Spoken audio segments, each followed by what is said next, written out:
शाम की धूप जब आंगन में लगे तुलसी के चौरे को छूकर कल्याणी देवी के कमरे की खिड़की से भीतर झांकती तो घर का सन्नाटा और गहरा हो जाता था। वह सन्नाटा जो बड़े बेटे अमित और बहू नेहा के अमेरिका चले जाने के बाद से इस विशाल मकान के घर के कोने में मकड़ी के जाले की तरह फैल गया था। कल्याणी जी ने हाथ में पकड़ी चाय की प्याली को मेज पर रखा और ठंडी सांस ली। चाय ठंडी हो चुकी थी, बिल्कुल उनके जीवन के इस पड़ाव की तरह। अमित ने एक बार भी नहीं सोचा। उनके होठों से बुदबुदाहट निकली। नेहा के साथ उनकी कभी नहीं जमी थी। नेहा अपने ढंग से जीना चाहती थी और कल्याणी जी को लगता था कि बहू को घर के तौर तरीके सीखने चाहिए। रोज रोज की खटपट, बातों के तीर और फिर अमित का नेहा के पक्ष में खड़े हो जाना। कल्याणी जी इसी उम्मीद में सब सहती रही कि शायद समय के साथ नेहा समझदार हो जाएगी। लेकिन जब अमित की नौकरी विदेश में लगी तो उसने एक पल भी नहीं गवाया। नेहा को अपने पास बुला लिया और जाते जाते माँ से कह गया, माँ आप अर्जुन के साथ खुश रहेंगी। यहाँ रोज रोज के झगड़ों से अच्छा है कि हम दूर ही रहें। उस दिन कल्याणी जी को लगा था जैसे उनकी छाती पर किसी ने भारी पत्थर रख दिया हो। जिस बेटे को पाल पोस कर बड़ा किया वह पल भर में ही अपनी गृहस्थी समेटकर 7 समंदर पार चला गया। अब उनके जीवन की एकमात्र उम्मीद उनका छोटा बेटा अर्जुन था। अर्जुन स्वभाव से शांत था, बड़ों का आदर करने वाला और अपनी माँ की हर छोटी बड़ी जरूरत का ख्याल रखने वाला। कल्याणी जी के मन में बस एक ही धुन सवार थी, जल्द से जल्द अर्जुन की शादी कर दी जाए। एक ऐसी लड़की घर आए जो सुशील हो, उनके संस्कारों को समझे और कम से कम इस ढलती उम्र में उनका सहारा बने। वे हर रोज अलमारी से कुंडलियां निकालती, सहेलियों और रिश्तेदारों से बात करती। कल्याणी अब की बार लड़की देख परख कर लाना। अमित ने तो अपनी पसंद से शादी की थी, नतीजा देख लिया ना। उनकी ननंद शारदा ने फोन पर अक्सर यही नसीहत दी थी। कल्याणी जी भी यही सोचती थी। हाँ जी, अब की बार में कोई कसर नहीं छोड़ूंगी। खानदान की लड़की होगी जो परिवार को जोड़कर रखना जानती हो। लेकिन नियति के पास कुछ और ही योजना थी। एक शाम जब बारिश की हल्की बूंदें खिड़की के शीशों पर दस्तक दे रही थी, अर्जुन दफ्तर से लौटा। उसके चेहरे पर हमेशा रहने वाली मुस्कान के पीछे आज एक अजीब सी कसमकस थी। उसने माँ के लिए गरम पकौड़े बनाए, खुद चाय छान कर लाया और उनके पास बैठ गया। माँ कुछ बात करनी थी, अर्जुन ने चाय की चुस्की लेते हुए कहा। कल्याणी जी के कान खड़े हो गए। माँ का दिल बेटे की आवाज के उतार चढ़ाव को भांप लेता है। हाँ बोल बेटा, क्या बात है? नौकरी में सब ठीक तो है ना? नौकरी में सब कुछ अच्छा है माँ। असल में बात मेरी जिंदगी की है। अर्जुन ने नजरें झुकाते हुए गहरी सांस ली। मैं किसी को पसंद करता हूँ, उसका नाम सोनम है। कल्याणी जी के हाथ से चाय की प्याली छूटते छूटते बची। उनके चेहरे का रंग उड़ गया। अमित की शादी का वह समय उनकी आंखों के सामने घूम गया जब उसने भी इसी तरह नेहा के बारे में बताया था। पसंद करता है मतलब लव मैरिज? कल्याणी जी की आवाज में कड़वाहट और डर साफ महसूस हो रहा था। अर्जुन तू जानता है ना अमित के फैसले के बाद इस घर का क्या हाल हुआ? और तू भी। माँ सोनम नेहा भाभी जैसी नहीं है, अर्जुन ने तुरंत बीच में टोकते हुए कहा। उसकी आवाज में सोनम के लिए गहरा सम्मान था। वह बहुत पढ़ी लिखी है, एक बहुत प्रतिष्ठित कंपनी में ऊंचे पद पर काम करती है, बहुत सुलझी हुई और शांत स्वभाव की है। आप एक बार उससे मिल लेंगी तो। पढ़ी लिखी तो नेहा भी थी अर्जुन। कल्याणी जी का गुस्सा अब उभरने लगा था। जितनी ज्यादा पढ़ाई उतनी ही ज्यादा अहंकार। मुझे नहीं चाहिए कोई ऊंची नौकरी वाली बहू, मुझे ऐसा घर चाहिए जो हमारी मर्यादा समझे। माँ प्लीज, आप बिना मिले ही पूर्वाग्रह से ग्रसित हो रही हैं। अर्जुन ने प्यार से माँ का हाथ थाम लिया। सोनम अपने माता पिता की इकलौती बेटी है। उसने बहुत मेहनत से अपनी पहचान बनाई है। उसके परिवार के मूल्य भी बहुत मजबूत है। क्या कहा? कल्याणी जी का ध्यान एक विशेष शब्द पर अटक गया। इकलौती बेटी? हाँ माँ। कल्याणी जी के माथे पर चिंता की गहरी लकीरें उभर आई। इकलौती बेटी से शादी करने के क्या नतीजे होते हैं तो समझता भी है अर्जुन। इकलौती लड़की का सारा ध्यान, सारा समय अपने मायके में ही अटका रहता है। आगे पीछे कोई और भाई बहन नहीं होगा तो हर सुख दुख में उसे ही भागना पड़ेगा। आधा समय वह मायके में ही बिताएगी तो यहाँ की गृहस्थी कौन संभालेगा, और उसके माता पिता की जिम्मेदारी भी। माँ, यह तो अच्छी बात है ना कि वो अपने माता पिता का ख्याल रखती है, अर्जुन ने समझाने की कोशिश की। और वैसे भी शादी के बाद मेरी जो जिम्मेदारी आपके प्रति है वही जिम्मेदारी उसके अपने माता पिता के प्रति है। इसमें गलत क्या है? कल्याणी जी ने अपना हाथ छुड़ा लिया। लड़के और लड़की का फर्ज बराबर नहीं होता अर्जुन। समाज के कुछ नियम होते हैं। लड़की शादी करके दूसरे घर आती है, उसे उस घर को अपना मुख्य आधार बनाना होता है। इकलौती लड़की का मोह कभी मायके से नहीं छूटता। उस रात कल्याणी जी के कमरे की बत्ती बहुत देर तक जलती रही। उनका दिल भारी था। उन्हें लग रहा था कि उनका दूसरा बेटा भी उनके हाथों से फिसलता जा रहा है। दूसरी तरफ सोनम के घर का माहौल भी बहुत अलग नहीं था। सोनम के पिता सत्य प्रकाश जी, जो रिटायरमेंट के करीब थे, और उसकी माँ सुनीता देवी, दोनों अपनी बेटी के इस फैसले से चौंक गए थे। सोनम बेटा, हम जानते हैं कि अर्जुन लड़का बुरा नहीं है, सत्य प्रकाश जी ने चश्मा उतार कर मेज पर रखते हुए कहा था, लेकिन उसके घर में सिर्फ उसकी माँ है। बड़ा भाई विदेश जा चुका है। उसकी माँ का स्वभाव कैसा है, तुम उनके साथ तालमेल बिठा पाओगी या नहीं, यह बहुत बड़ी चुनौती होगी। तुम हमारी इकलौती संतान हो। हमारे बाद तुम्हारा इस दुनिया में कौन है? हम चाहते थे कि तुम्हारी शादी किसी ऐसे परिवार में हो जिसे हम अच्छे से जानते हों। सुनीता देवी ने भी अपनी चिंता व्यक्त की थी। पापा, माँ, आप लोग मुझ पर भरोसा रखिए, सोनम ने दोनों का हाथ पकड़कर कहा था। अर्जुन बहुत समझदार है। वे मेरी और आप दोनों की भावनाओं का सम्मान करते हैं। आखिरकार बच्चों की जिद और उनके आपसी प्यार के आगे दोनों परिवारों को झुकना ही पड़ा। कल्याणी जी ने भारी मन से ही सही, लेकिन अर्जुन की खुशी के लिए हाँ कह दिया। शादी बेहद धूमधाम से संपन्न हुई। सहनाइयों की गूंज और आतिशबाजी के बीच सोनम ने कल्याणी जी के घर में कदम रखा। शुरुआत के दिन हसीन सपने की तरह बीत गए।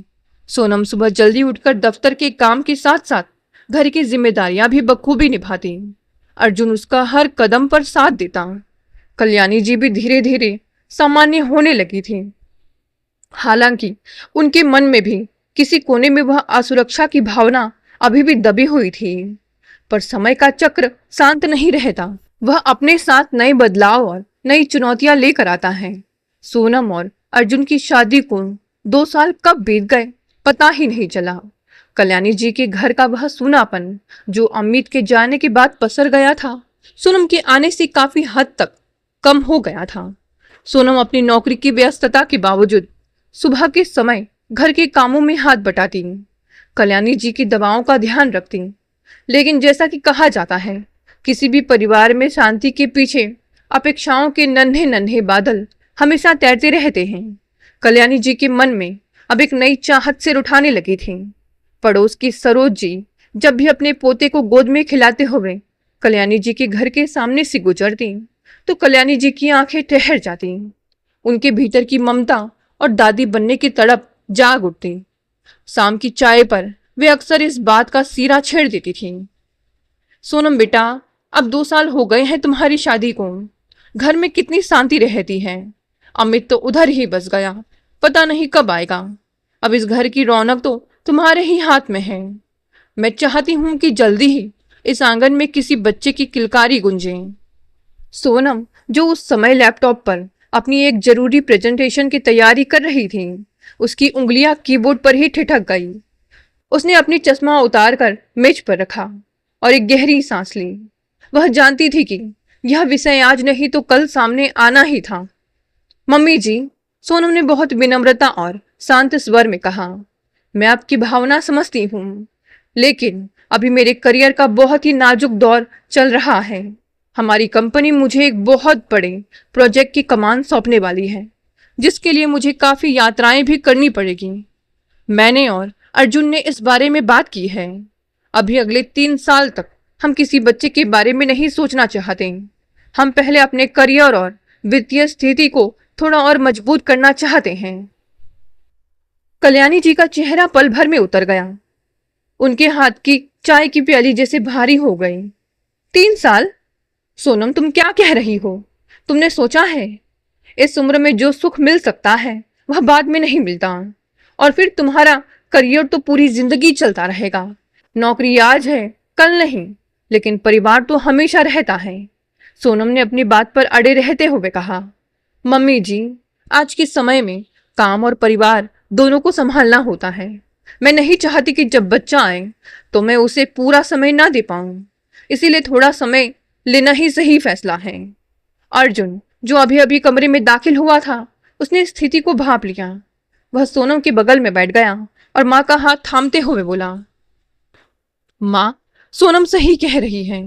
आज के समय में बच्चों की जिम्मेदारी बहुत बड़ी होती है। हम दोनों मिलकर यह फैसला ले रहे हैं। आप चिंता मत कीजिए, समय आने पर सब अच्छा ही होगा। कल्याणी जी ने अपना हाथ खींच लिया। उन्हें अर्जुन का इस तरह तुरंत सोनम के पक्ष में खड़ा होना अच्छा नहीं लगा। उन्हें लगा जैसे इतिहास खुद को दोहरा रहा है। अमित भी नेहा के लिए इसी तरह खड़ा होता था। वे बिना कुछ बोले उठकर अपने कमरे में चली गई। उस रात घर में एक अजीब सी खामोशी छाई रही।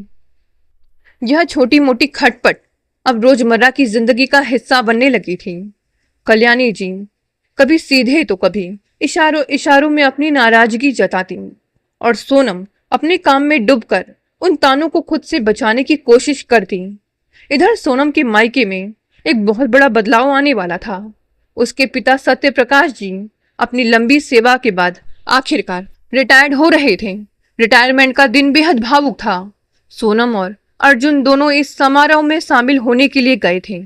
सत्य प्रकाश जी को विदाई देते हुए उनके सहकर्मियों की आंखें नम थीं। सुनीता देवी के चेहरे पर एक राहत भरी मुस्कान थी कि अब उनके पति 24 घंटे उनके साथ रहेंगे। दोनों अपनी बची हुई जिंदगी सुकून से बिताएंगे। रिटायरमेंट के बाद सत्य प्रकाश जी ने अपने घर के छोटे से बगीचे को संवारना शुरू कर दिया था। वे सुबह सुबह सुनीता जी के साथ चाय पीते, अखबार पढ़ते और अपनी पुरानी यादों को साझा करते। लेकिन यह सुख बहुत ही कम समय के लिए बदा था। रिटायरमेंट के ठीक 1 महीने बाद एक ऐसी सुबह आई जिसने सब कुछ हमेशा के लिए बदल दिया। उस दिन सुबह की धूप बड़ी गुनगुनी थी। सत्य प्रकाश जी बगीचे में पौधों को पानी दे रहे थे। अचानक उनके सीने में एक तेज दर्द उठा। उनके हाथ से पानी का पाइप छूट गया और वे वहीं हरी घास पर गिर पड़े। सुनीता जी जो रसोई में उनके लिए काढ़ा बना रही थी, अचानक आवाज सुनकर बाहर दौड़ी। सुनिए, क्या हुआ आपको? सुनिए। सुनीता जी की चीख से पूरा मोहल्ला दहल उठा। पड़ोसियों की मदद से उन्हें तुरंत अस्पताल ले जाया गया। सोनम को जब दफ्तर में फोन मिला तो उसके पैरों तले जमीन खिसक गई। वह पागलों की तरह अस्पताल की तरफ भागी। अर्जुन भी अपनी मीटिंग्स छोड़कर सीधे अस्पताल पहुंचा। लेकिन नियति अपना खेल खेल चुकी थी। डॉक्टरों ने बहुत कोशिश की, पर दिल का भारी दौरा के कारण सत्यप्रकाश जी को बचाया नहीं जा सका। अस्पताल के उस सफेद गलियारों में जब डॉक्टर ने यह खबर सुनाई तो सोनम सुनीता जी के गले लगकर फुट फुट कर रो पड़ी। सुनीता जी जैसे पत्थर की मूर्ति बन गई थी। उनकी आंखों के आंसू सूख चुके थे। जिस जीवन साथी के साथ उन्होंने जिंदगी के 36 साल गुजारे थे, जो अभी 1 महीने पहले ही घर पर रहने के लिए आए थे, वे उन्हें इस तरह बीच राह में अकेला छोड़कर चले गए। सत्यप्रकाश जी का अंतिम संस्कार भारी मन से किया गया। अर्जुन ने एक बेटे की तरह सारे फर्ज निभाए। वह हर पल सोनम और अपनी सास सुनीता जी के साथ खड़ा रहा। लेकिन असली परीक्षा तो अब शुरू होने वाली थी। पिता की मृत्यु के बाद सोनम की जिंदगी जैसे 2 हिस्सों में बट गई। सत्यप्रकाश जी के जाने के बाद सुनीता जी उस बड़े से घर में एकदम अकेली रह गई थी। घर का हर कोना, हर दीवार उन्हें सत्यप्रकाश जी की याद दिलाती। वे दिन भर शून्य में ताकती रहती, ना कुछ खाती, ना किसी से बात करती। सोनम को अपनी माँ की यह हालत देखकर अंदर ही अंदर घबराहट होने लगी थी। वह अपनी नौकरी से समय निकालकर लगभग हर दूसरे दिन मायके भागती। कभी वह माँ के लिए खाना बनाती, कभी उन्हें जबरदस्ती टहलाने ले जाती। माँ, आप थोड़ा सा सूप पी लो प्लीज। आप ऐसे भूखी रहोगी तो बीमार पड़ जाओगी। सोनम ने एकदम सुनीता जी के सिर पर हाथ फेरते हुए कहा। सुनीता जी ने धीमे से अपनी आंखें खोली, जिनमें गहरा सूनापन था। सोनम बेटा, तो कब तक मेरे चक्कर में यहां दौड़ती रहेगी? तेरी अपनी भी तो गृहस्थी है। तू अपने ससुराल जा, मैं ठीक हूं। माँ, मैं आपको इस तरह इस हाल में अकेला छोड़कर कैसे जा सकती हूँ? सोनम की आंखों से आंसू छलक आए। मेरा दिल यहाँ आपके पास ही अटका रहता है। सोनम की यह भाग दौड़ अब उसकी अपनी गृहस्थी पर असर डालने लगी थी। वह सुबह जल्दी उठकर ससुराल का काम करती, फिर दफ्तर जाती और वहां से सीधे मायके पहुंचती। रात को देर से घर लौटती, थकी हारी। कल्याणी जी को बहू का यह रोज रोज मायके जाना और घर की जिम्मेदारियों से थोड़ा दूर होना बिल्कुल पसंद नहीं आ रहा था। आज फिर सोनम नहीं आई? कल्याणी जी ने रात के 9 बजे अर्जुन से पूछा, जब वह अकेला खाना खा रहा था। माँ, वह अपनी माँ के पास गई है। मम्मी जी की तबीयत ठीक नहीं रहती, वे अकेली है। अर्जुन ने शांत रहकर जवाब दिया। अकेली है तो क्या सोनम अपनी जिंदगी वहां बिता देगी? कल्याणी जी के स्वर में कड़वाहट थी। हर घर में दुख आता है अर्जुन, लेकिन इसका मतलब यह नहीं कि कोई अपने ससुराल की मर्यादा और जिम्मेदारियों को ही भूल जाए। आखिर वह इस घर की बहू है। माँ प्लीज थोड़ा संवेदनशील बनिए। उनके पति का साया उठ गया है। अगर सोनम अपनी माँ का ख्याल नहीं रखेगी तो कौन रखेगा? वो इकलौती बेटी है उनकी, अर्जुन ने थोड़े कड़े स्वर में कहा। कल्याणी जी ने अपनी जीभ दबा ली, लेकिन उनके मन का गुबार शांत नहीं हुआ। यही तो डर था मुझे, इकलौती लड़की लाओगे तो यही होगा। इस बेहद कठिन दौर में सोनम को अर्जुन के रूप में एक बहुत बड़ा संबल मिला। एक रात जब सोनम मायके से लौटकर बहुत थक कर बिस्तर पर लेटी और रोने लगी, तो अर्जुन ने उसे अपनी बाहों में समेट लिया। उसने सोनम के माथे को चूमा और बेहद प्यार से कहा, सोनम, खुद को इस तरह मत तोड़ो। मैं देख रहा हूं कि तुम दोनों तरफ की जिम्मेदारियों के बीच पीस रही हो। दफ्तर, घर और फिर मम्मी जी की चिंता। तुम अकेली नहीं हो, मैं तुम्हारे साथ हूं। सोनम ने अर्जुन की छाती पर सिर रख दिया। अर्जुन, मुझे समझ नहीं आता मैं क्या करूं। माँ वहां अकेली रोती रहती है। मुझे हर पल डर लगा रहता है कि कहीं उन्हें कुछ ना हो जाए, और यहाँ मम्मी जी मुझसे नाराज रहती है। सोनम, हमारे पास एक रास्ता है, अर्जुन ने कुछ सोचते हुए कहा। क्यों ना हम मम्मी जी को हमेशा के लिए अपने पास ही बुला ले। वे यहाँ हमारे साथ रहेंगी तो तुम्हारी चिंता भी खत्म हो जाएगी और हम दोनों मिलकर उनका ख्याल रख सकेंगे। सोनम ने चौंक कर अर्जुन की तरफ देखा। उसकी आंखों में उम्मीद की एक किरण जागी, लेकिन अगले ही पल उसमें कल्याणी जी का डर समा गया। लेकिन अर्जुन, मम्मी जी क्या वे इस बात के लिए कभी तैयार होंगी? वे तो पहले ही बहुत नाराज रहती है। मैं माँ से बात करूंगा सोनम, वे दिल की बुरी नहीं है, बस थोड़ी पुरानी सोच की हैं, वे समझेंगी।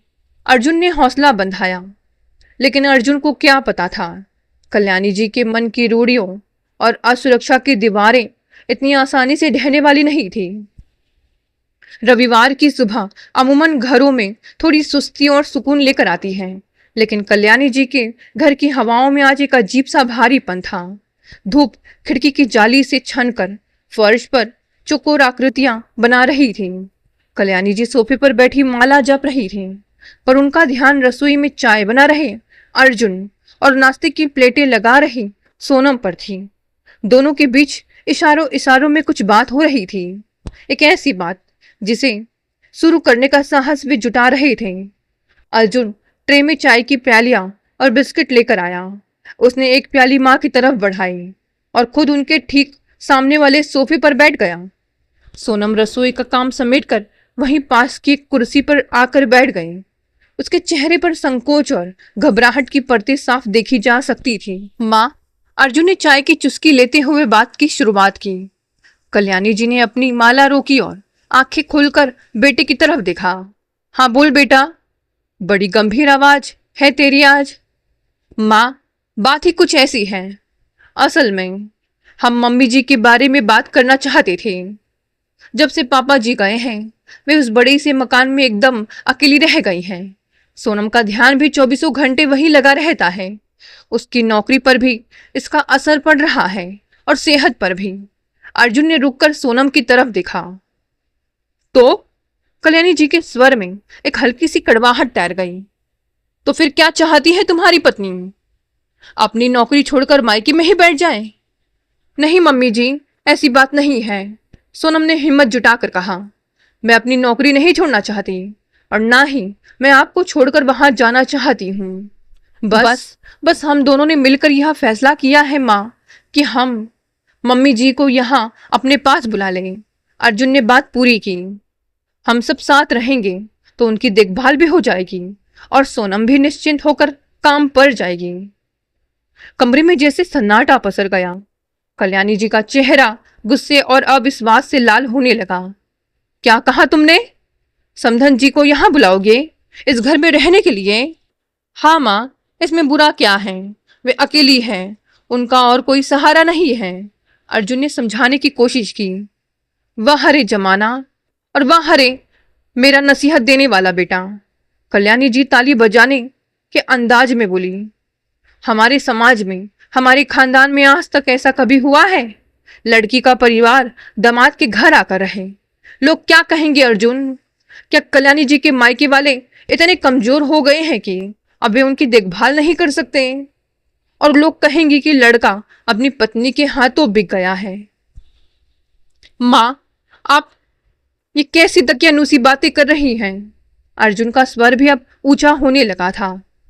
यहां पालने की बात कहां से आ गई? मम्मी जी के पास अपनी खुद की पेंशन है, उनकी अपनी जायदाद है, वे किसी पर बोझ नहीं हैं। और लोगों की परवाह हम क्यों करें? जब मुसीबत आती है तो ये लोग ही सबसे पहले पीठ दिखाकर भागते हैं। सोनम की आंखों में आंसू आ गए। कल्याणी जी ने सोनम की तरफ देखा, पर उनके मन का गुब्बार शांत नहीं हुआ। वे अपनी नाराजगी खुलकर और ज्यादा नहीं दिखाना चाहती थी। उन्हें डर था कि अगर वे बहुत ज्यादा अड़ गई तो अर्जुन उनसे पूरी तरह नाराज हो जाएगा और बड़ी बहू नेहा की तरह सोनम भी अर्जुन को लेकर कहीं अलग न रहनी चली जाए।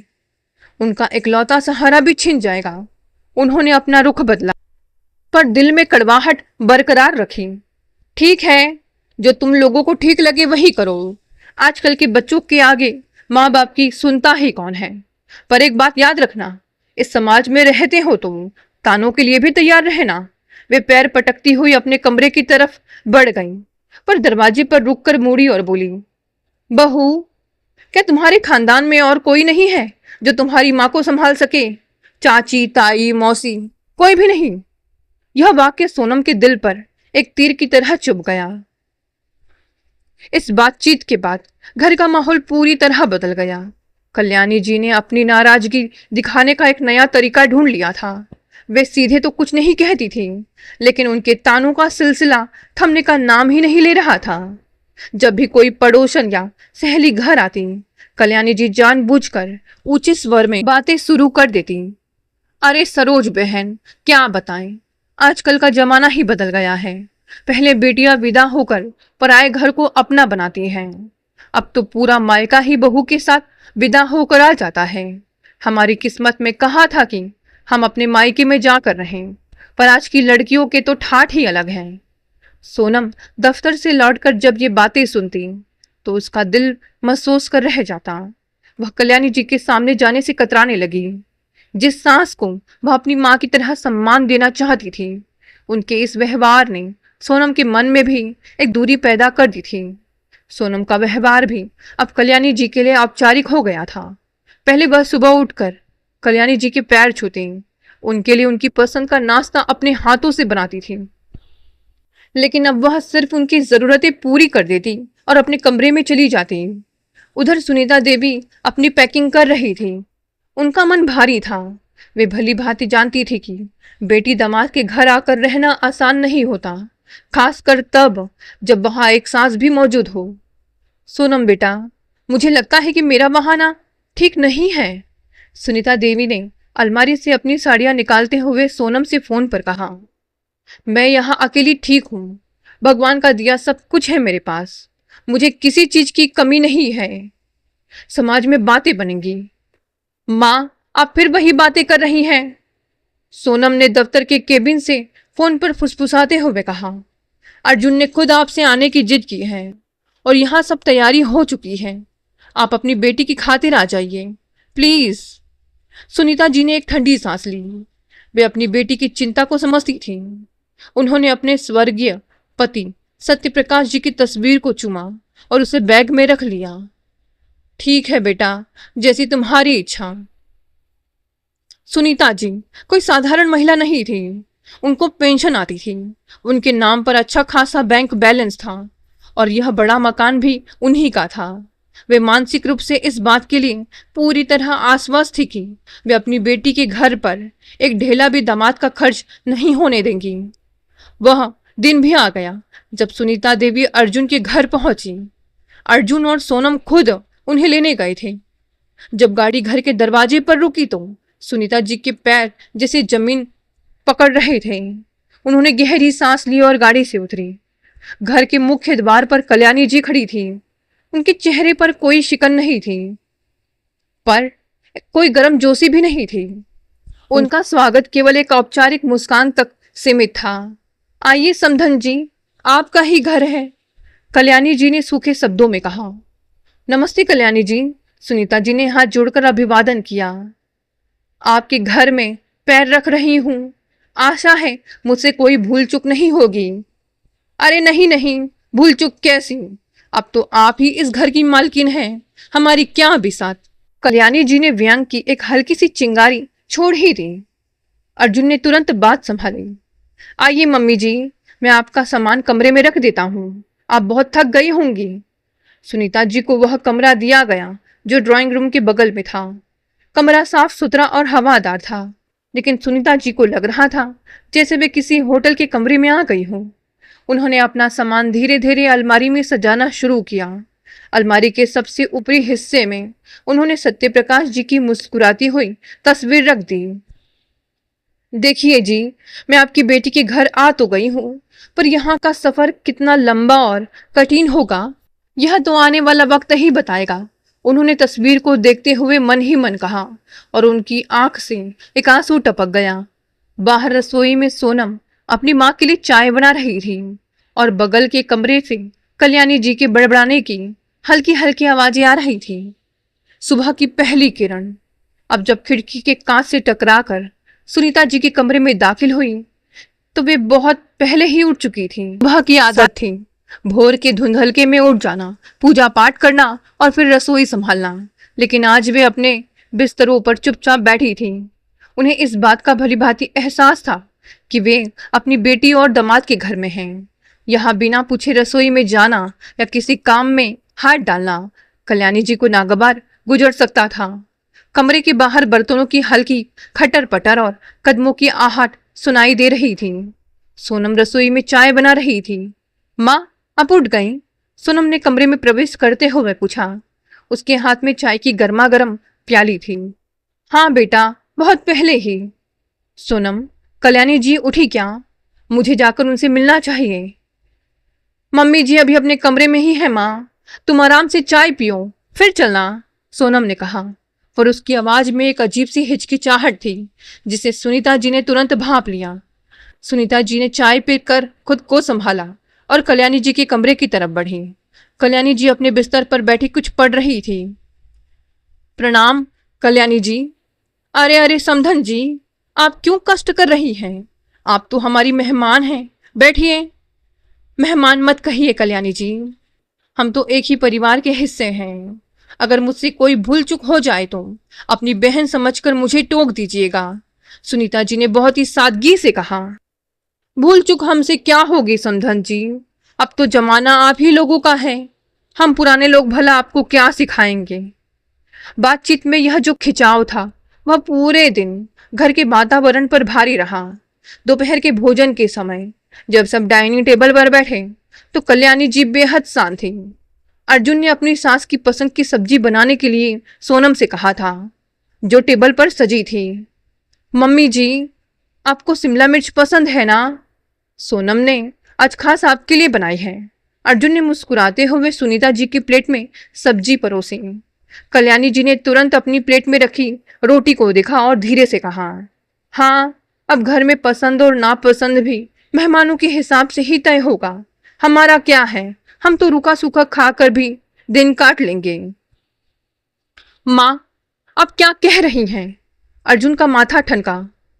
सब्जी तो सबके लिए बनी है, अब बात को बिना वजह नया मोड़ क्यों दे रही है? मैं कहाँ कुछ कह रही हूं बेटा। अगले कुछ दिनों में कल्याणी जी ने एक नया रास्ता अख्तियार कर लिया। उनका अहंकार उन्हें यह स्वीकार करने की अनुमति नहीं दे रहा था कि वे उस घर में रहें जहां उनकी समधन रह रही हैं। उन्हें लगता था कि यदि वे यहाँ रुकी तो उनका दबदबा कम हो जाएगा। वे खुद को पीड़ित दिखाना चाहती थी ताकि समाज और उनके रिश्तेदार उनके प्रति सहानुभूति रखें और बेटे बहू को कोसें। एक शाम जब अर्जुन दफ्तर से लौटा तो उसने देखा कि कल्याणी जी के कमरे में एक बड़ा सा सूटकेस खुला पड़ा था और वे अपने कपड़े उसमें ठूस रही थी। माँ, यह सब क्या है? आप कहाँ जाने की तैयारी कर रही हैं? अर्जुन ने घबरा कर पूछा। कल्याणी जी ने बिना अर्जुन की तरफ देखे अपना एक सिल्क का सूट बैग में रखा और बोली, मैं तुम्हारी शारदा बुआ के घर जा रही हूँ, कुछ दिन वहीं रहूंगी। लेकिन क्यों माँ? अचानक शारदा बुआ के घर क्यों? यहाँ कोई तकलीफ है आपको? अर्जुन ने उनका हाथ पकड़ने की कोशिश की। तकलीफ? तकलीफ? मुझे भला क्या तकलीफ होगी अर्जुन? कल्याणी जी ने अपनी तीखी निगाहें सोनम और सुनीता जी पर डाली। अब इस घर में मेरी जरूरत ही कहाँ बची है? समधन जी आ गई है, तुम्हारी गृहस्थी पूरी हो गई है। एक मयान में दो तलवारें नहीं रह सकती। तुम लोग आराम से रहो, मैं अपनी जीजी के यहाँ जाकर रहूंगी। कम से कम वहां मुझे परायेपन का एहसास तो नहीं होगा। मम्मी जी, प्लीज ऐसा मत कहिए। सोनम ने हाथ जोड़ लिए। मैंने या मेरी माँ ने कभी ऐसा कुछ नहीं किया जिसे आपको बुरा लगे। आप घर की बड़ी हैं, हमारे सिर का साया हैं। आप ऐसे चली जाएंगी तो लोग क्या कहेंगे? लोगों की चिंता अब तुम मत करो सोनम। कल्याणी जी का स्वर तीखा और कड़वा हो गया। मैं जा रही हूं बस। सुनीता जी चुपचाप खड़ी यह सब देख रही थी। उनका स्वाभिमान लहूलुहान हो रहा था, लेकिन वे जानती थी कि इस वक्त कुछ भी बोलना आग में घी डालने जैसा होगा। कल्याणी जी उसी शाम अपनी ननंद शारदा जी के घर चले गई, जो शहर के दूसरे हिस्से में रहती थी। शारदा जी का परिवार मध्यम वर्गीय था। उनके भी बेटे बहू थे। वैसे कल्याणी जी के पास पैसों की कोई कमी नहीं थी। उनका बड़ा बेटा अमित, जो अमेरिका में रहता था, वह हर महीने अपनी माँ के खाते में एक मोटी रकम भेजता था। कल्याणी जी ने इसी पैसे का इस्तेमाल शारदा जी के घर में अपनी पैठ बनाने के लिए किया। वे खुद जब भी शारदा जी के घर पहुंचती, राशन, पानी, फल और सब्जियां का सारा खर्च खुद उठाने लगती। वे जानबूझकर महंगे फल और घर का राशन मंगाकर रसोई में रखवा देती। अरे कल्याणी, इसकी क्या जरूरत थी? तू हमारे घर आई है, कोई पराई थोड़ी है। शारदा जी ने औपचारिकता दिखाते हुए कहा, पर उनकी आंखों में पैसों की बचत को लेकर एक चमक थी। नहीं जीजी, मैं किसी पर बोझ बनकर रहना पसंद नहीं करती। भगवान का दिया सब कुछ है मेरे पास। मेरा बेटा अमित हर महीने पैसे भेजता है। कल्याणी जी ने गर्व से अपना सिर ऊंचा करते हुए कहा। शारदा जी को भी इस व्यवस्था से कोई आपत्ति नहीं थी। कल्याणी जी के आने से उनके घर का बजट काफी हद तक संभल जाता था, इसीलिए वे भी कल्याणी जी की हाँ में हाँ मिलाती रहती थी। कल्याणी जी ने अब एक नया नियम बना लिया था। वे महीने के 30 दिनों में से कम 20 दिन अपनी ननद के घर ही बिताने लगी। जब भी अर्जुन उन्हें फोन करके घर आने को कहता, वे कोई ना कोई बहाना बना देती या सीधे चिढ़ जाती। माँ, आप कब तक वापस आ रही हैं? 20 दिन हो गए हैं आपको वहां गए हुए। अर्जुन ने एक दिन फोन पर झुंझलाते हुए पूछा। क्यों? क्या वहां समधन जी को मेरी याद सता रही है? कल्याणी जी ने फोन पर ही ताना मारा। मैं यहाँ बहुत खुश हूं अर्जुन, मुझे यहाँ सम्मान मिलता है। जब मेरा मन करेगा मैं आ जाऊंगी। मुझे बार बार फोन करके परेशान मत किया करो। कल्याणी जी का यह व्यवहार घर में अशांति का कारण बन रहा था। अर्जुन अपनी माँ की इस बचकानी और अड़ियल जिद से बुरी तरह थक चुका था। उसे समझ आ गया था कि उसकी माँ यह सब सिर्फ सोनम और उसकी माँ को नीचा दिखाने के लिए और उन्हें अपराधी महसूस कराने के लिए कर रही हैं। उधर सुनीता जी रोज रोज के इस तनाव को भांप रही थी। वे देख रही थी कि उनकी वजह से उनकी बेटी की गृहस्थी में दरार आ रही थी। दामाद अपनी माँ से लड़ रहा था और उनकी बेटी हर पल घुट रही थी। पिछले कई हफ्तों से कल्याणी जी का ननंद शारदा के घर डेरा डालना और बार बार बुलाने पर भी ना आना अब पूरे खानदान में चर्चा का विषय बन चुका था। रिश्तेदार फोन करके दबी जुबान में अर्जुन से पूछते, बेटा क्या बात है, कल्याणी भाभी आजकल घर पर क्यों नहीं दिखती? क्या बहू से कोई खटपट है? अर्जुन इन सवालों का जवाब देते देते थक चुका था। वह अपनी माँ की इस बच्चों जैसी जिद और पूरे परिवार को तमाशा बना देने की आदत से भीतर ही भीतर बुरी तरह टूट रहा था। अचानक अर्जुन का सब्र का बांध टूट गया। उसने जेब से अपना फोन निकाला और कल्याणी जी का नंबर डायल कर दिया। उधर शारदा जी के घर के बरामदे में बैठी कल्याणी जी चाय पी रही थी। स्क्रीन पर अर्जुन का नाम चमकते ही उनके चेहरे पर एक आत्मसंतुष्ट मुस्कान आ गई। उन्हें लगा कि उनका पैंतरा काम कर रहा है, बेटा उनके बिना तड़प रहा है और अब पैर पकड़कर मनाने के लिए फोन कर रहा है। उन्होंने बेहद बेरुखी से फोन उठाया। हाँ अर्जुन, क्यों फोन किया? मैंने कहा था ना कि मुझे बार बार फोन मत किया करो। माँ चुपचाप अपना सारा सामान समेटिए और कल सुबह तक घर वापस आ जाइए। अर्जुन की आवाज में वैसी मिन्नतें नहीं थी जैसी कल्याणी जी उम्मीद कर रही थी। उसकी आवाज में एक अजीब सी ठंडी कड़क और नाराजगी थी। कल्याणी जी हैरान रह गई। उन्होंने अपनी चाय की प्याली रखी। यह क्या तरीका है बात करने का अर्जुन? तुम अपनी माँ को हुक्म दे रहे हो? मैं कोई तुम्हारी नौकरानी नहीं हूं जो तुम्हारे कहने पर आ जाऊंगी। मैं अपनी जीजी के यहाँ अपनी मर्जी से रह रही हूं। माँ बेवकूफ मत बनाइए, मैं बच्चा नहीं हूं, सब समझता हूं। अर्जुन ने गरजते हुए कहा। उसकी आवाज इतनी तेज थी कि रसोई में खड़ी सोनम भी कांप गई। आप यह जो कुछ भी कर रही है सिर्फ इसलिए कर रही है क्योंकि सोनम की माँ हमारे साथ रह रही है। आप जानबूझकर बुआ के घर जाकर बैठ गई हैं ताकि समाज में हमारी थू थू हो, लोग सोनम और आंटी जी को ताना मारें और आप खुद को पीड़ित साबित कर सके। अर्जुन, तुम्हारी हिम्मत कैसे हुई मुझसे इस लहजे में बात करने की? तुम उस लड़की के प्यार में अंधे हो चुके हो। कल्याणी जी चिल्लाई। नहीं माँ, अंधा मैं नहीं, अपनी जिद और अहंकार में अंधी आप हो चुकी हैं। अर्जुन ने चीख कर कहा। आप हमेशा रोती रहती है ना कि अमित भैया और नेहा भाभी आपको छोड़कर अमेरिका चले गए। आप कहती हैं कि बड़ी बहू बुरी थी। नेहा भाभी की कोई गलती नहीं थी माँ। वे बहुत कोशिश करती थी आपके साथ तालमेल बैठाने की, लेकिन आपका अहंकार, आपकी हर बात में दखल देने की आदत और छोटी बड़ी बात पर बखेड़ा खड़ा करने के व्यवहार ने उनका जीना हराम कर दिया था। भैया सब कुछ देखते और समझते थे। वे जानते थे कि अगर वे यहाँ रहें तो उनका घर टूट जाएगा। इसीलिए वे आपको आपके अहंकार के साथ अकेला छोड़कर चले गए। और आज आप मेरे साथ भी वही कर रही हैं। आप चाहती हैं कि मैं भी सोनम को छोड़ दूं या आपसे दूर चला जाऊं। कल्याणी जी के हाथ से फोन छूटते छूटते बचा। अर्जुन तू? कल्याणी जी की आवाज कांप गई। कल सुबह तक अगर आप घर नहीं आई माँ, तो फिर कभी इस घर में वापस मत आइएगा। आप बुआ के घर में ही रहिए। कहकर अर्जुन ने खट से फोन काट दिया और सोफे पर ढह गया। रसोई के दरवाजे पर खड़ी सोनम दौड़कर अर्जुन के पास आई। अर्जुन, तुमने मम्मी जी से इतना कठोर सच क्यों कहा? वे बहुत आहत हुई होंगी। मैं नहीं चाहती कि मेरी वजह से तुम्हारे और तुम्हारी माँ के बीच कोई दरार आए। अर्जुन ने सोनम का हाथ अपने हाथ में लिया। सोनम, सच कड़वा होता है, लेकिन कभी ना कभी उसे आईने में देखना ही पड़ता है। अगर आज मैं चुप रहता तो माँ कभी अपनी गलती नहीं समझती। कमरे के भीतर बैठी सुनीता जी ने इस पूरी बातचीत का एक एक शब्द सुन लिया था। उनके दिल पर जैसे आरे चल रहे थे।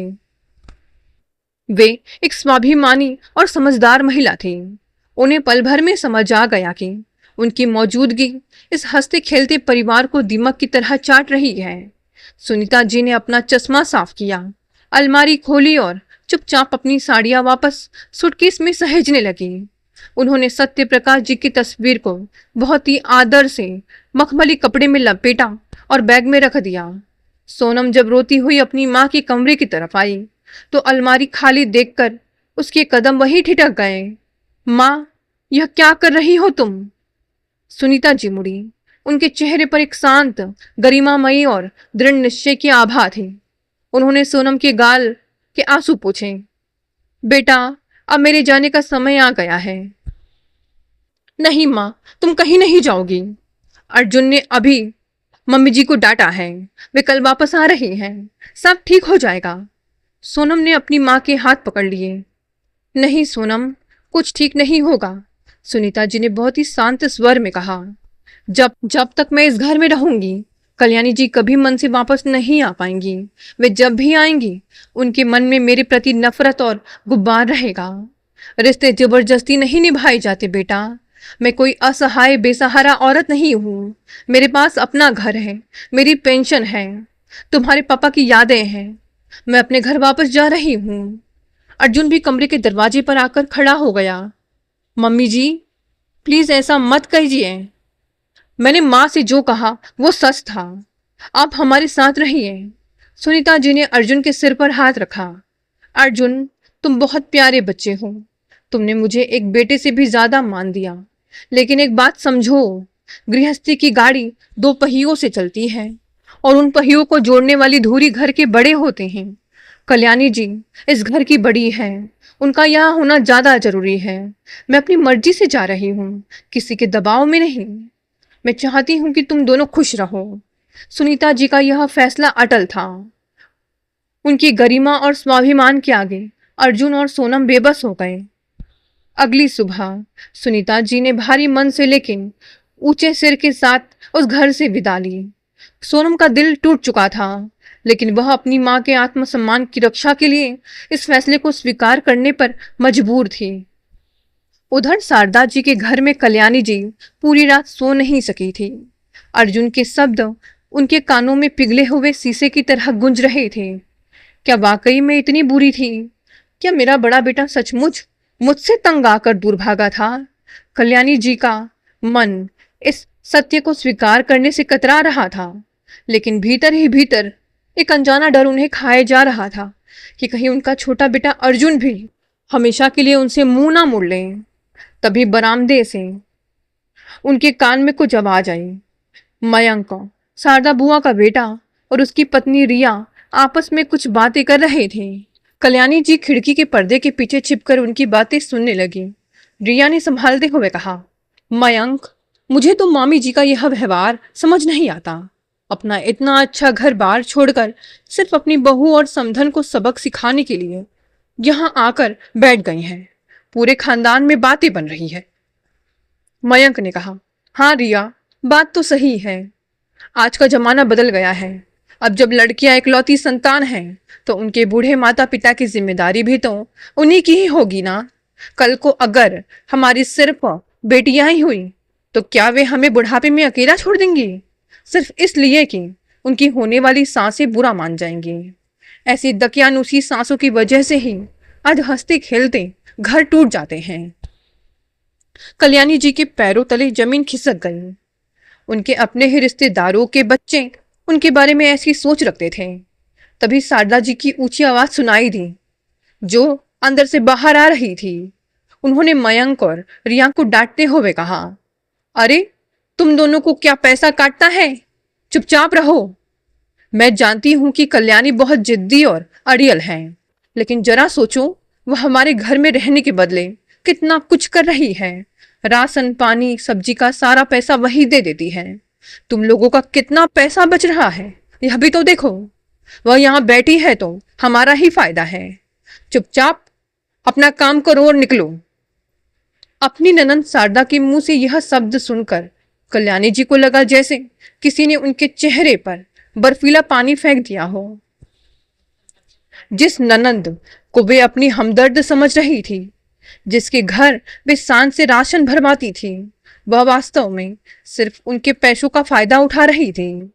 पीठ पीछे उनकी इज्जत की कोई कीमत नहीं थी। जिस पैसे और अहंकार के दम पर वह यहाँ रानी बनकर बैठी थी, उसकी हकीकत सिर्फ इतनी थी कि वह यहाँ राशन और सब्जी का खर्च उठाने वाली एक उपयोगी मेहमान मात्र थी। उनकी उनकी अपनी ननंद पीठ पीछे उनकी अड़ियल और जिद्दी प्रवृत्ति का मजाक उड़ा रही थी, और मयंक की बातें तो उनके दिल को सीधे चीर गई थी। ऐसी दकियानुसी सांसों की वजह से ही आज हंसते खेलते घर टूट जाते हैं। कल्याणी जी ने अपनी दोनों आंखें बंद कर ली। उनकी बंद पलकों के पीछे अतीत के कई दृश्य तैरने लगे।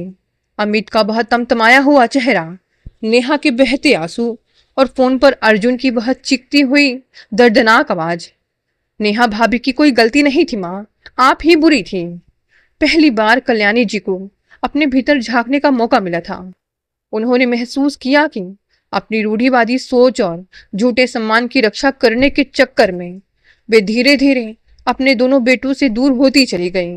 एक बेटा पहले ही 7 समंदर पार जा चुका था और दूसरा भी अब उनसे पूरी तरह टूटने की कगार पर था। नहीं, मैं अपने इस घर को इस तरह बिखरने नहीं दे सकती। वे उठ खड़ी हुई। उनके हाथ कांप रहे थे, लेकिन उनके मन में अब कोई दुविधा नहीं थी। उन्होंने अलमारी खोली और बिना किसी को बताए अपना सारा सामान वापस उसी सूटकेस में पैक करना शुरू कर दिया, जिसमें रख कर वे यहाँ अपनी अकड़ लेकर आई थी। जब शारदा जी कमरे में आई तो कल्याणी जी को सूटकेस बंद करते देख चौंक गई। अरे कल्याणी, यह क्या? कहीं जाने की तैयारी है क्या? शारदा जी ने अपनी बनावटी मीठी आवाज में पूछा। कल्याणी जी ने अपनी जीजी की तरफ देखा। अब उनकी आंखों में पहले जैसा गर्व नहीं था, बल्कि एक शांत और गंभीर समझ थी। हाँ जीजी, अब मुझे अपने घर लौट जाना चाहिए। अर्जुन और सोनम को मेरी जरूरत है, और वैसे भी पराए घर में कितने भी ठाठ हो, अपना घर तो अपना ही होता है। शारदा जी कल्याणी जी के बदले हुए तेवर देखकर कुछ समझ नहीं पाई, पर उन्होंने रोकने की बहुत औपचारिकता भी नहीं की। अगली सुबह कल्याणी जी ने एक टैक्सी बुलाई और अपने घर के लिए निकल पड़ी। इधर अर्जुन के घर में सन्नाटा पसरा हुआ था। सुनीता जी के चले जाने के बाद से इस घर में जैसे कोई प्राण ही नहीं बचे थे। सोनम अपने कमरे का दरवाजा बंद करके पड़ी थी। उसकी आंखों के आंसू सूख चुके थे, पर दिल में एक गहरी वीरानी छाई थी। अर्जुन लिविंग रूम के सोफे पर बैठा सुनने में ताक रहा था। उसे अपनी मां पर गुस्सा भी था और अपनी लाचारी पर दुख भी। तभी बाहर एक टैक्सी आकर रुकी। मुख्य द्वार खुलने की आवाज आई। अर्जुन ने उठकर दरवाजा खोला। सामने कल्याणी जी खड़ी थी, हाथ में अपना सूटकेस थामे। उनका चेहरा थका हुआ था। अर्जुन ने बिना कुछ बोले उनके हाथ से सूटकेस लिया और अंदर रख दिया। कल्याणी जी ने दबे कदमों से घर के भीतर प्रवेश किया। उनकी नजरें तुरंत ड्राइंग रूम के बगल वाले कमरे की तरफ गई, जहां सुनीता जी रह रही थी। उस कमरे का दरवाजा खुला हुआ था। अंदर की बत्तियां बंद थी और बेड पर बिछी चादर पर कोई सिकन नहीं थी। वह कमरा पूरी तरह खाली था। कल्याणी जी का दिल बैठ गया। समधन जी, वे कहाँ हैं अर्जुन? उनकी आवाज में एक अनजानी घबराहट थी। सोनम भी दरवाजे की आवाज सुनकर अपने कमरे से बाहर आ गई थी। उसने अपनी सास को देखा, पर उनके पैर छूने या उनका स्वागत करने के लिए वह आगे नहीं बढ़ी। उसने बस एक ठंडी और बेरुखी भरी निगाह उन पर डाली और वापस जाने के लिए मुड़ने लगी। सोनम, रुको बेटा। कल्याणी जी की आवाज में एक ऐसी याचना थी जो सोनम ने पहले कभी नहीं सुनी थी। सोनम ठिठक गई, पर उसने मुड़कर नहीं देखा। मुझे माफ कर दे बेटा। कल्याणी जी के होठ कांप रहे थे। मुझसे बहुत बड़ी भूल हो गई। अपनी झूठी शान और अहंकार के चक्कर में मैं इतनी अंधी हो गई थी कि मैं एक माँ का दर्द और अपनी बहू की लाचारी नहीं देख पाई। अर्जुन ने कल मुझे आईना दिखाया और आज दुनिया ने मुझे मेरी औकात बता दी। सोनम और अर्जुन अवाक होकर कल्याणी जी को देख रहे थे। उन्हें अपनी आंखों और कानों पर विश्वास नहीं हो रहा था।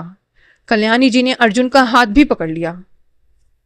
अर्जुन, तू सही कह रहा था बेटा। बड़ी बहू नेहा की कोई गलती नहीं थी। मैं ही अपने पुराने विचारों की जंजीरें नहीं तोड़ पा रही थी।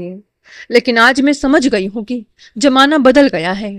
बेटियां, उनका भी अपनी कोख से जन्ने वाली माँ के प्रति उतना ही फर्ज होता है जितना किसी बेटे का। अगर लड़कियां आगे बढ़कर अपने माता पिता को नहीं संभालेंगी तो वे कहाँ जाएंगी। कल्याणी जी सोनम के सामने हाथ जोड़कर खड़ी हो गई। सोनम, सोनम, मुझे अपनी माँ समझकर मेरी इस आखिरी भूल को माफ कर दे।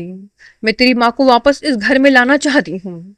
वे कहीं नहीं जाएंगी, वे यहीं हमारे साथ इसी घर में सम्मान के साथ रहेंगी। सोनम की सिसकी फूट पड़ी। वह कल्याणी जी के गले लग गई। मम्मी जी, मुझे आपसे कोई शिकायत नहीं है, बस मेरी माँ बहुत अकेली रह गई है। मैं जानती हूँ बेटा, मैं भी तो एक माँ हूँ। कल्याणी जी ने सोनम के सिर पर हाथ फेरते हुए कहा। उन्होंने अपनी आंखें पोंछी और अर्जुन की तरफ मुड़ी। अर्जुन, गाड़ी की चाबी उठा ले। गाड़ी की चाबी? पर क्यों माँ, इस वक्त कहाँ जाना है? अर्जुन ने पूछा। हम अभी इसी वक्त तेरे ससुराल चलेंगे, कल्याणी जी ने दृढ़ निश्चय के साथ कहा। हम अपनी समधन जी को अकेले उस सूने मकान में नहीं छोड़ सकते। मैं खुद जाकर उनसे हाथ जोड़कर माफी मांगूंगी और उन्हें अपने साथ वापस इस घर लेकर आऊंगी। मेरी समधन कोई बोझ नहीं है, वे तो इस घर का गौरव है। अर्जुन के चेहरे पर एक गहरी और आश्वस्त करने वाली मुस्कान तैर गई। उसने तुरंत अलमारी से गाड़ी की चाबी निकाली। हाँ माँ, चलिए, हम भी निकलते हैं। अर्जुन की गाड़ी अपने ससुराल के रास्तों की तरफ बढ़ चली। गाड़ी के भीतर अब वह पुराना दमघोटू सन्नाटा नहीं था, बल्कि उम्मीद की एक नई बयार बह रही थी, जो बिखर चुके रिश्ते को एक बार फिर से समेटने का संदेश दे रही थी। मुझे डर लग रहा है अर्जुन, पता नहीं समधन जी मुझे माफ करेंगे या नहीं। उन्होंने अपने जीवन के इतने बड़े दुख के समय मेरी वजह से जो मानसिक प्रताड़ना झेली है, उसका प्रायश्चित मैं कैसे करूंगी। सोनम ने पीछे मुड़कर कल्याणी जी का हाथ थाम लिया। मम्मी जी, आप ऐसा मत सोचिए। माँ का दिल बहुत बड़ा है, वे आपसे कभी नाराज नहीं थी। वे तो बस हमारे घर की शांति चाहती थी। उधर उस बड़े मकान में सुनीता जी अपने बिस्तर पर लेटी थी। कमरे के चारों तरफ सन्नाटा पसरा हुआ था। केवल दीवार पर टंगी पुरानी घड़ी की टिक टिक की आवाज उस खामोशी को तोड़ रही थी। इसी बीच उन्हें बाहर गेट की चरचराहट सुनाई दी। अब इस समय कौन आ सकता है? सुनीता जी ने रसोई की खिड़की से बाहर झांका। एक सफेद रंग की गाड़ी उनके घर के बाहर आकर रुकी थी। गाड़ी का नंबर प्लेट देखकर सुनीता जी समझ गई, यह तो अर्जुन की गाड़ी थी। सुनीता जी घबराकर बाहर के बरामदे की तरफ भागी। सोनम, अर्जुन, तुम लोग इस वक्त? सुनीता जी अवाक रह गई। सोनम ने एक पल भी नहीं गवाया। वह दौड़कर अपनी माँ के गले लग गई और फुट फुट कर रोने लगी। माँ, तुम हमें छोड़कर क्यों चली गई? तुम्हें हमारी जरा भी चिंता नहीं हुई? सुनीता जी ने सोनम को कसकर अपनी बाहों में भींच लिया। उनकी अपनी आंखें भी भर आई थी। बेटा, तू यहाँ क्यों आई है? और कल्याणी जी? सुनीता जी की नजर जैसे ही कल्याणी जी पर पड़ी, वे थोड़ा ठिठक गई। उनके भीतर का पुराना संकोच और डर फिर से जाग उठा।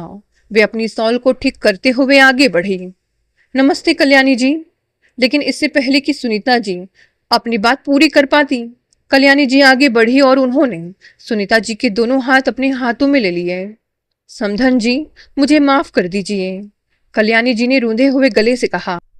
अरे अरे कल्याणी जी, यह क्या कर रही हैं आप मुझसे बड़ी हैं, हमारे समधी पक्ष की पूजनीय हैं, ऐसा मत कीजिए। सुनीता जी ने उन्हें थामते हुए कहा। नहीं समधन जी, आज मुझे बोलने दीजिए। मैं अपनी झूठी शान, अहंकार और रूढ़िवादी सोच के अंधेरे में इतनी गिर चुकी थी कि मैं एक माँ के दर्द को नहीं समझ पाई। आप अपनी इकलौती बेटी के कारण वहां आई थी और मैंने अपनी दकियानूसी सोच की वजह से आपका जीना हराम कर दिया। मुझे अपनी गलती का एहसास हो गया है। कल्याणी जी ने सुनीता जी के हाथों को चूमा। आज मैं अपनी सारी जिद, अपना सारा अहंकार यही हवा में छोड़ रही हूँ। मैं आपके सामने हाथ जोड़कर भीख मांगती हूँ, अपनी बेटी और दामाद के घर वापस चलिए। वह घर जितना मेरा है उतना ही आपका भी है। हम दोनों माएं मिलकर अपने बच्चों के आशियाने को संवारेंगी। प्लीज मेरे गुनाहों की सजा इन बच्चों को मत दीजिए। सुनीता जी अवाक होकर कल्याणी जी को देख रही थी। वे सोच भी नहीं सकती थी कि इतनी कड़क और स्वाभिमानी महिला इस तरह उनके सामने अपनी गलतियों को स्वीकार करेगी। उन्होंने अर्जुन और सोनम की तरफ देखा, जिनकी आंखों में उम्मीद और खुशी के आंसू थे। सुनीता जी का स्वाभिमानी लेकिन कोमल हृदय पिघल गया। उन्होंने कल्याणी जी को गले से लगा लिया। दोनों बुजुर्ग महिलाएं एक दूसरे के गले लगकर रो पड़ी। यह रोना केवल दुख का नहीं था, बल्कि मन के भीतर जमी हुई मैल और कड़वाहट के बह जाने का था। समय बीतने के साथ दोनों महिलाओं के बीच का फासला पूरी तरह मिट जाता है। कल्याणी जी का पुराना अहंकार अब कहीं दिखाई नहीं देता। अब दोनों सुबह शाम साथ में सैर पर जाती हैं, बगीचे की देखभाल करती हैं और बैठकर अपने सुख दुख साझा करती हैं। घर की रसोई अब किसी एक की नहीं रही। दोनों मिलकर कभी वह व्यंजन बनाती हैं तो कभी यहाँ।